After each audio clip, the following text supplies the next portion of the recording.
disappoint one another. We keep talking about chemistry and bonding and belief in one another.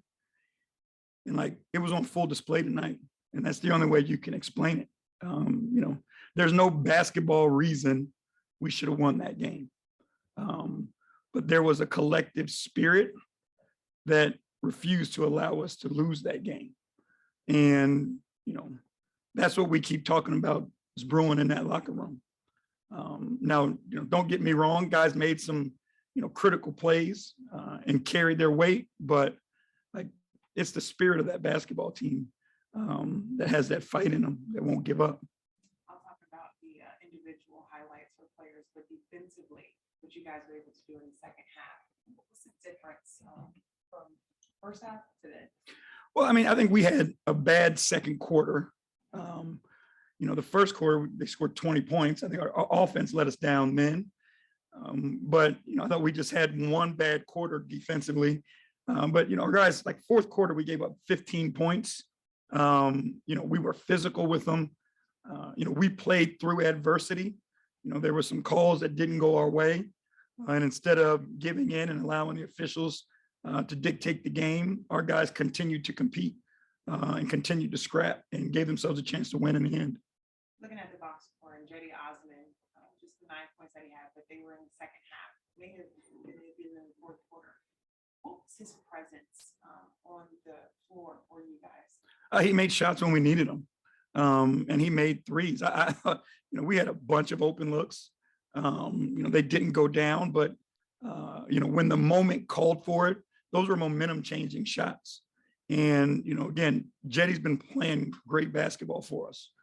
He's been exceeding his role and been a star in his role. And again, you keep going through this, early part of the season, and it seems like somebody else finds a way to contribute to keep the momentum going in our favor. And, Jetty did that tonight. And that was the trigger because, it's hard when you don't see shots falling, it's hard. As hard as you defend, it's hard to keep going.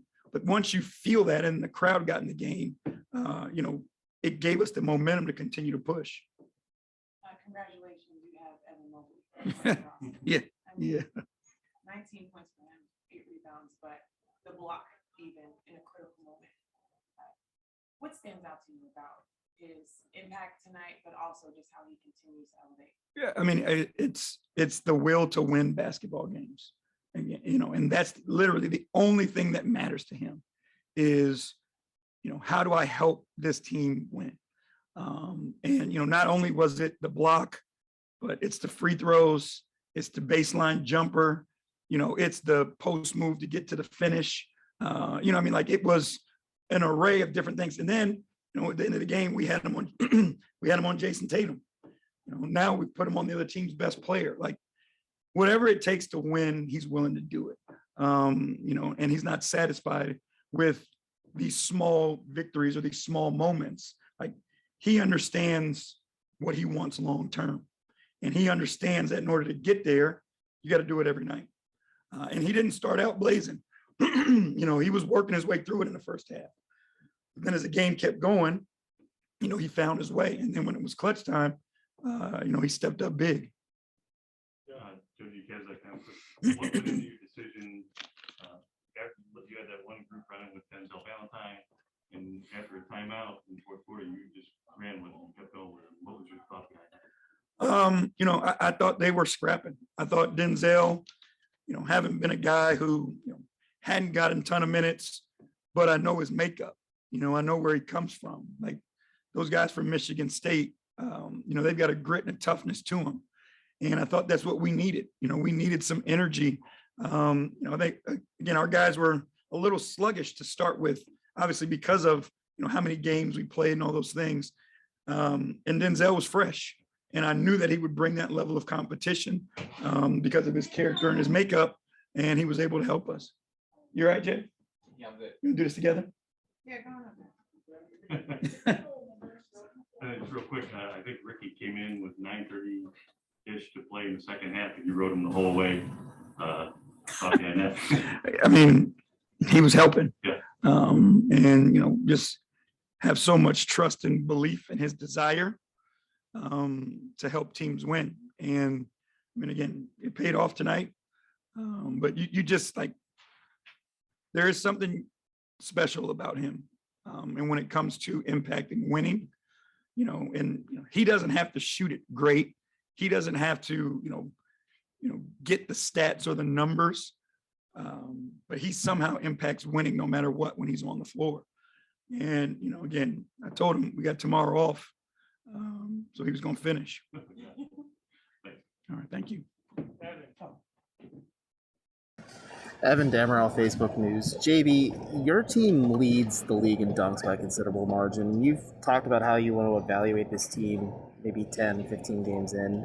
Is that the offensive identity you're kind of going for, especially Jarrett being the league leader in overall dunks?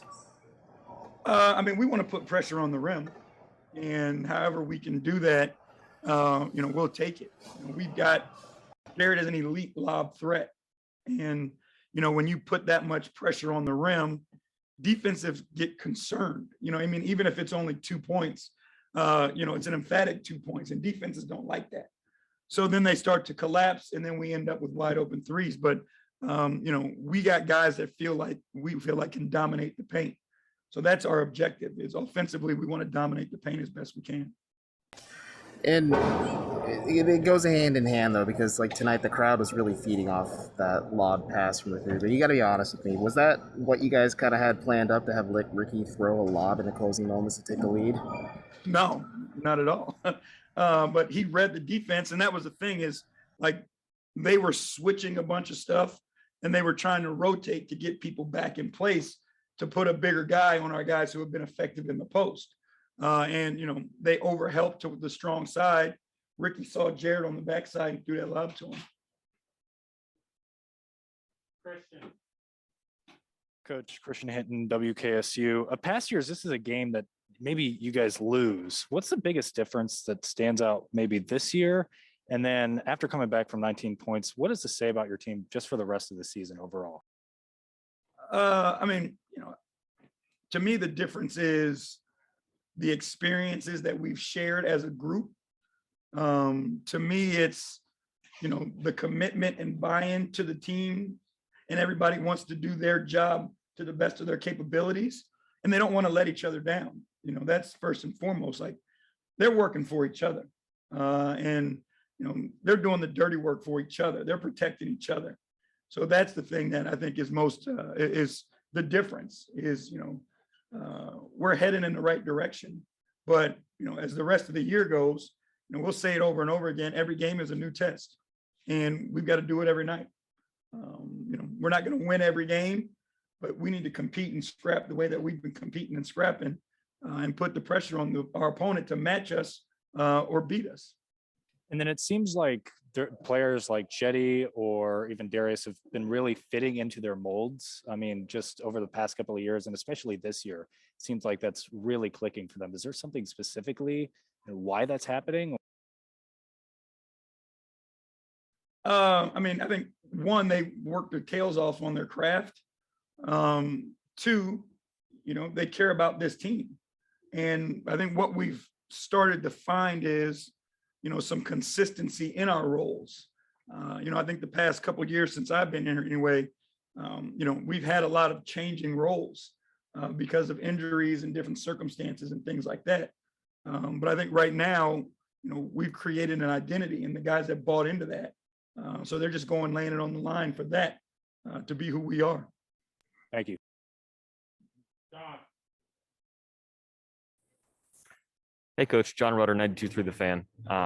When you saw Evans' block that was ruled a goaltend, did you know immediately that he got it clean? And is there a play that this kid can't make? I don't know how many people does this building hold? Yeah, they all knew. However many people were here tonight, everybody knew it was a clean block. It was a magnificent play. It was a winning play. And we'll see, you know what I mean? Like, he's got a lot more games left to play, and he's going to continue to get better. And that's the scary part about it. And like I said before, like, all he wants to do is win. He doesn't give it, about anything else. He just wants to win. Thank you.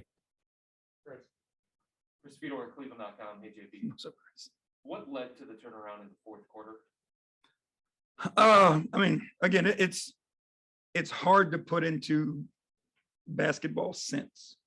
There's things that impact the game from a mental and spiritual place that you don't dictate with X's and O's. And I thought tonight our guys found that place and allowed it to shift momentum in our favor. And like momentum is a hell of a thing. You know what I mean? When you start to ride that wave in either direction, it changes the game. And these guys are elite at what they do. You know what I mean? They're the best players in the world. So, when that confidence starts to shift and now you believe you can get a stop, or now you can get a bucket and you feel the shift, right? Like we've seen it before. It's a difficult thing to overcome. And it's a difficult thing to stop as well. So it was early in the third quarter. You pulled Isaac, you went with Ricky. And if I'm right, you went with Ricky the rest of the way. What were the conversations like with Ricky about being able to do that, whether he had enough gas on the third game in 4 nights, those kinds of things? It was a simple conversation that we were off tomorrow. And he nodded his head and went to work. And he does a fantastic job of taking care of himself and taking care of his body. We have to do our part on off days and practice days and those things. And I think, we've cut back a lot of things to reward our guys because they have been playing so hard and we want to make sure they're fresh for tip-offs. But he's got, the heart and the grit, and the level of competition that it is matched many places. When did you sense that you were going to have to go the distance with him in the second half? When I put him in, yeah, if we wanted a shot at it, I felt like he was going to be the one to help us get there, and so we just rolled with it.